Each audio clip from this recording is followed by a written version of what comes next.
भारत की सबसे महत्वपूर्ण नदी है गंगा। यह नदी यहाँ के लोगों के लिए पूजनीय है।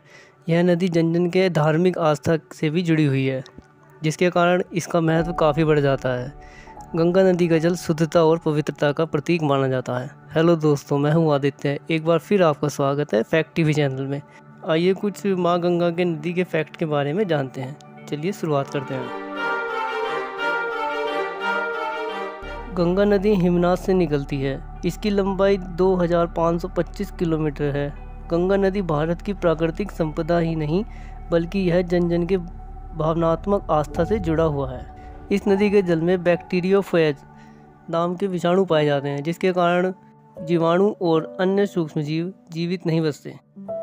गंगा नदी भारत की सभी नदियों में सबसे ज़्यादा पवित्र मानी जाती है और ऐसा माना जाता है कि इसमें स्नान करने सारे पाप और दुखों का नाश भी हो जाता है। गंगा नदी में मछलियों की 140 प्रजातियाँ, 35 सरीसृप तथा इसके तट पर 42 स्तनधारी प्रजातियाँ भी पाई जाती हैं। इसके तटीय क्षेत्र काफ़ी ही सुंदर और शांतिपूर्ण है, जिसके कारण देश और विदेश के पर्यटक भी यहाँ इनकी तारीफ करते हैं।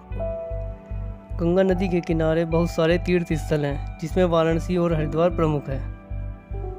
आपको जानकर हैरानी होगी, इलाहाबाद और हल्दिया के बीच 1600 किलोमीटर गंगा नदी जलमार्ग को राष्ट्रीय जलमार्ग घोषित भी किया जाता है। डॉल्फिन और शार्क भी गंगा नदी में पाए जाते हैं और बहते हुए पानी में शार्क का मिलना एक अचंभा ही है। इसलिए देश और विदेश के वैज्ञानिक भी इसको आकर्षित मानते हैं। भारत और बांग्लादेश की कृषि में गंगा नदी का बहुत बड़ा सहयोग है। इस नदी से कृषि क्षेत्रों की सिंचाई के लिए पूरे साल जल मिलता है। गंगा नदी राफ्टिंग के लिए काफ़ी प्रसिद्ध है। यहाँ पर बड़ी संख्या में टूरिस्ट राफ्टिंग करने के लिए आते हैं। आइए चलते हैं गंगा नदी के आखिरी फैक्ट की तरफ।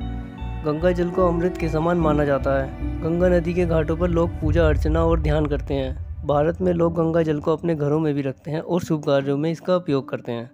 आशा करता हूँ फैक्ट टीवी द्वारा दी गई जानकारी से आप लोग संतुष्ट होंगे। आपसे फिर मुलाकात होगी किसी नए फैक्ट के साथ। तब तक के लिए चैनल को लाइक करें, शेयर करें, सब्सक्राइब करें। नमस्कार।